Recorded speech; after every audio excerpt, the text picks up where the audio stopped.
Le cercle RH, et il n'y a pas de conflit de génération sur le plateau.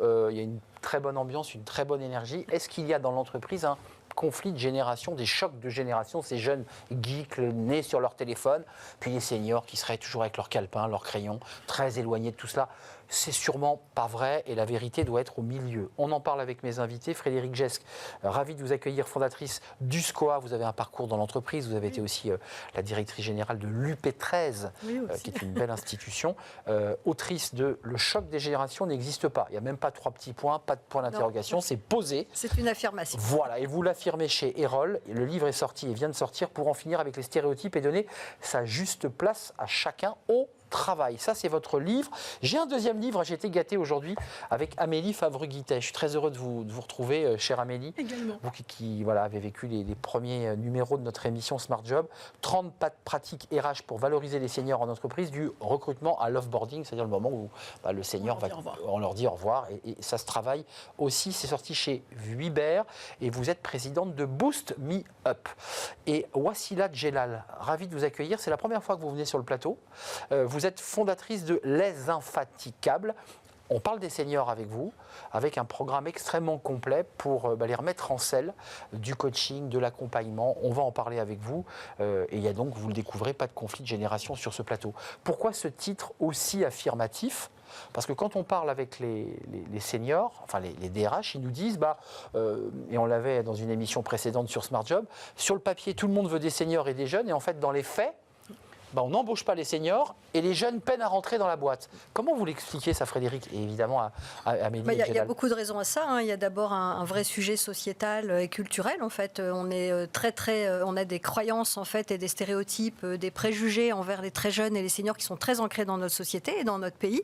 Ça, c'est une première explication. Et puis à ça, on peut ajouter effectivement ces cases des générations. C'est pour ça que moi je les aime pas, ces cases boomer, X, Y, Z, parce que finalement, ces cases qui ont été créées par des marketeurs, reprises par les médias, dans des livres. Dans des livres aussi, effectivement, eh bien, elles ancrent en fait des spécificités, elles mettent les gens dans des cases, dans des catégories qui font que ça ancre encore plus nos préjugés. Et donc, effectivement, on va entendre que les jeunes, ils sont fainéants, ils savent plus bosser, etc. Et puis, les vieux, ils sont has-been, ils sont fatigués, ils sont démotivés. Et donc, on crée en fait finalement des différences là où, en tout cas, c'est ma conviction, et je l'ai vécu en tant que DG pendant de nombreuses années, on a beaucoup plus de communs, en fait, que de différences entre nous. À condition de se faire se rencontrer, se faire parler. Exactement. Ces générations. Exactement. Amélie, 30 pratiques RH pour valoriser les seniors en entreprise, ça veut dire que vous nous adressez aux RH, là, droit dans les yeux, vous leur dites, faites un petit effort pour valoriser les RH. Alors, ils sont dans l'entreprise ou ils frappent à la porte de l'entreprise. Dans les deux cas, donc arrêtez de les oublier. Voilà. Effectivement, c'est comment déjà, depuis le recrutement, on peut faire en sorte de choisir des profils en fonction des compétences qui sont nécessaires pour l'entreprise et pas en fonction de l'âge du candidat qu'on souhaite recruter. Mais ça aussi, c'est des choses qui sont importantes. Concrètement, je vais donner la parole bien sûr à Wassila, que j'ai appelé Djellal et qui s'appelle Wassila. Concrètement, il y a des cas pratiques, des cas concrets. Vous êtes sur le terrain. Les RH vous disent, j'ai pas voulu le prendre parce qu'il avait 49 ans. Oui. Ils sont incroyable. Trop vieux, ils sont trop chers. Moi, c'est la phrase que j'ai entendue le plus en 20 ans de carrière dans le recrutement. Vous l'entendez? Oui. Oui, Wassila, vous qui avez monté la start-up, cette start-up, c'est ça que comment on fait pour casser ces préjugés? Il y a plein de choses. En effet, on parlait de choc génération, il n'y en a pas. Par contre, il y a un vrai choc des perceptions. Et aujourd'hui, il y a des vrais stéréotypes liés à l'âge. Et l'entreprise est finalement juste le reflet de la société. On ne peut pas changer ça. Et en fait, on va avoir en effet des préjugés liés à la génération Z qui seraient par exemple pas assez attachés à l'entreprise. Et inversement, moi, c'était mon cas en tant que manager dans le conseil. Des personnes qui ont 55 ans, qui ont raté le coche du prochain job et qui se retrouvent vues comme pas assez digitalisées, plutôt réfractaires au changement. Ce qu'il faut faire, il y a plusieurs actions, évidemment. Il faut sensibiliser, il faut évoquer le sujet en entreprise. Il faut l'évoquer de manière calme, posée, avec des cercles de parole. Il faut aussi mettre en action, permettre de conscientiser et permettre de développer l'empathie chez finalement toutes les classes d'âge pour parler de ce sujet des stéréotypes. Mais vous avez travaillé dans le conseil, vous avez tous travaillé dans les entreprises, vous fréquentez les RH. Il y a quand même des habitudes sociologiques, les jeunes entre eux qui vont prendre une bière le soir, alors que le senior, lui, il faut qu'il rentre prendre la voiture, métro, RER pour retrouver sa famille. Enfin, il y a des habitudes sociologiques qui font qu'à un moment donné, on ne se parle pas forcément, que ce n'est pas aussi simple que ça. On n'a pas les mêmes vies malgré tout. Mettons un peu les pieds dans le plat. Mais bien sûr, et heureusement. Heureusement que chaque âge est important. En fait, ce que j'explique d'ailleurs dans le livre, c'est qu'on a ce qu'on appelle des effets d'âge. À chaque âge de la vie, effectivement, on va avoir des préoccupations un peu spécifiques qui peut-être vont amener des codes et des postures différentes. Et puis on a ce qu'on appelle aussi des effets d'époque. En fonction de ce qu'on a vécu, de l'époque dans laquelle on est né, dans laquelle on a grandi, on va avoir effectivement des manières de faire qui sont un peu différentes. D'où l'importance effectivement de mettre en lien les gens dans l'entreprise et de finalement d'accepter ces différences pour les mettre au service du collectif et d'un commun qu'on a tous. Et quand on parle par exemple du rapport au travail, j'aimais bien l'exemple que tu prenais tout à l'heure parce qu'on dit souvent effectivement que les jeunes n'ont pas le même rapport au travail, ne veulent plus travailler, etc., ne sont pas engagés. Un rapport au temps de travail qui est différent. Mais en fait, c'est juste faux. Si vous regardez les études scientifiques, si vous regardez les dernières enquêtes comme celle de l'APEC sur le rapport au travail des moins de 30 ans, à chaque fois, on voit que finalement, l'évolution du rapport au travail, elle n'est absolument pas générationnelle. En fait, ils bossent, il faut le dire quand même. Mais bien sûr, mais évidemment. Et en fait, toutes on les fait bosser. Oui, et puis ces évolutions, en fait, sont valables pour l'ensemble des générations. Les seniors aussi ont fait évoluer leur rapport au travail depuis la crise sanitaire. Quand vous évoquez, et voici là, vous évoquez aussi l'idée de vous tourner vers l'entreprise, parce que vous vous tournez vers les seniors, mais c'est aussi des formations que vous envoyez à l'entreprise. L'offboarding, ça veut dire qu'on traite mal aussi, on ne soigne pas, on n'adresse pas bien cette séquence qui est le moment de la sortie. C'est le moment où on veut se séparer d'un candidat, d'un collaborateur, ou que celui-ci souhaite partir de l'entreprise. Et donc l'idée, c'est aussi de soigner ce départ. On parle aujourd'hui énormément de la marque employeur, c'est aussi quelle image on veut avoir de cette entreprise. Ce collaborateur, qu'il ait travaillé avec nous pendant 5 ans, pendant 15 ans, pendant 20 ans, on lui offre une porte de sortie où il souhaite sortir. Qu'est-ce qu'on fait pour l'accompagner? Est-ce qu'on lui propose une formation? Est-ce qu'on lui propose une reconversion? Est-ce qu'on lui propose un autre rôle dans l'entreprise ou dans une autre filiale du groupe? Qu'est-ce qu'on fait pour l'accompagner, pour être sûr qu'il va être bien à l'extérieur? Question un peu poil à gratter. Et les seniors, vous les rencontrez. Alors, la start-up, elle est naissante, elle démarre, mais je ne sais pas si vous avez le recul nécessaire encore, mais quand on parle aux seniors, beaucoup vous disent, moi je ne repars pas dans la boîte. Je me suis fait 25 ans de boîte, pour certains 30. Je ne repars pas dans la moulinette, je ne repars pas dans cette ambiance. Je ne veux plus vivre ça. C'est-à-dire que soit ils créent leur boîte, soit ils font du management de transition, soit ils font de la poterie, de la céramique. Je ne sais pas ce qu'ils font, mais quand on parle avec eux vraiment, ils ne veulent pas y retourner dans la boîte. Et s'ils y retournent, c'est par pure obligation pour payer l'école des enfants ou finir de payer la maison. Vrai ou pas vrai? C'est vrai et pas forcément vrai. Donc c'est un peu. C'est comme vous voulez, il faut que vous choisissiez. En fait, finalement, le mot senior, le groupe senior est un groupe très hétérogène, finalement. Ah ouais. Donc en fait, chacun a des aspirations différentes. Moi, je ne suis pas forcément pour glorifier forcément et pousser vers monter son entreprise, parce qu'on rencontre aussi des seniors qui arrivent, qui sortent et qui ne sont pas forcément prêts. Moi, ce que je veux surtout dire, c'est que finalement, en entreprise, on a mal anticipé avant de parler d'offboarding et avant de parler ce sentiment qui est partagé et qui est j'ai fait 25 ans et j'ai pas envie de repartir dans cette moulinette-là. Ça veut bien dire que l'entreprise a failli quelque part. Parce qu'en interne, on peut aujourd'hui accélérer de la mobilité, on peut proposer d'autres projets et on peut permettre en fait de l'introspection.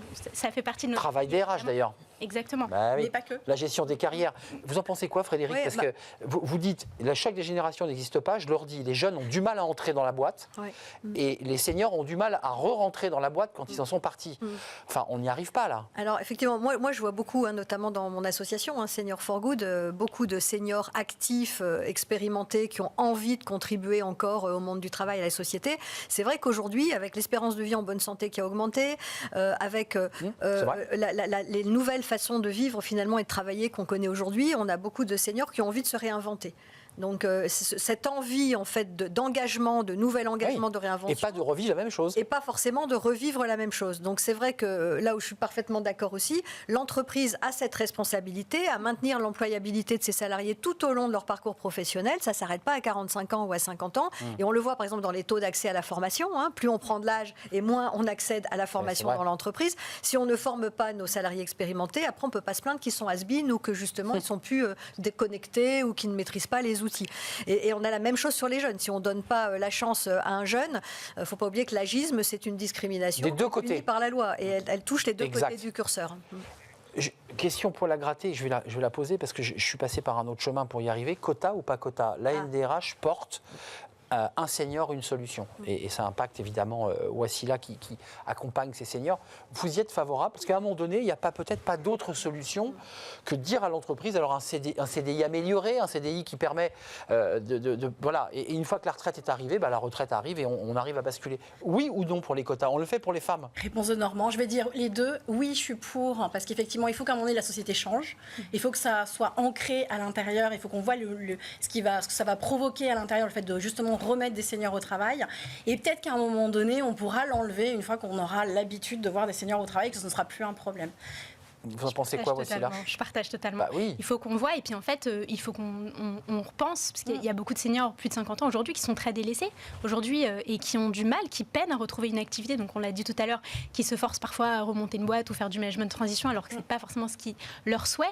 Et donc en effet, moi je suis plutôt pour les quotas, pour avancer sur ce sujet, même si je suis plutôt positive. Je me dis aujourd'hui que les entreprises commencent à ne plus avoir le choix de travailler sur cette politique d'inclusivité et de permettre aux collaborateurs seniors d'être revalorisés. Parce que voilà, on a aujourd'hui des métiers de demain qui n'existent pas encore. Et donc, on a des talents aujourd'hui qui ne sont pas assez bien valorisés et bien orientés. Donc, je me dis que les entreprises aussi, avant même les quotas, devraient à un moment donné ne plus avoir le choix. Alors, on dit que c'est le MEDEF. Alors, je ne veux pas accabler l'UP13 qui est rattaché au MEDEF. C'était il y a très longtemps. Vous étiez il y a très longtemps. Oh là là. Vous n'êtes pas la représentante du MEDEF sur le plateau? J'ai fait beaucoup d'autres choses. Oh là là, vous avez fait plein de choses. Et aujourd'hui, USCOA avec Senior for Good aussi. Les quotas Les quotas.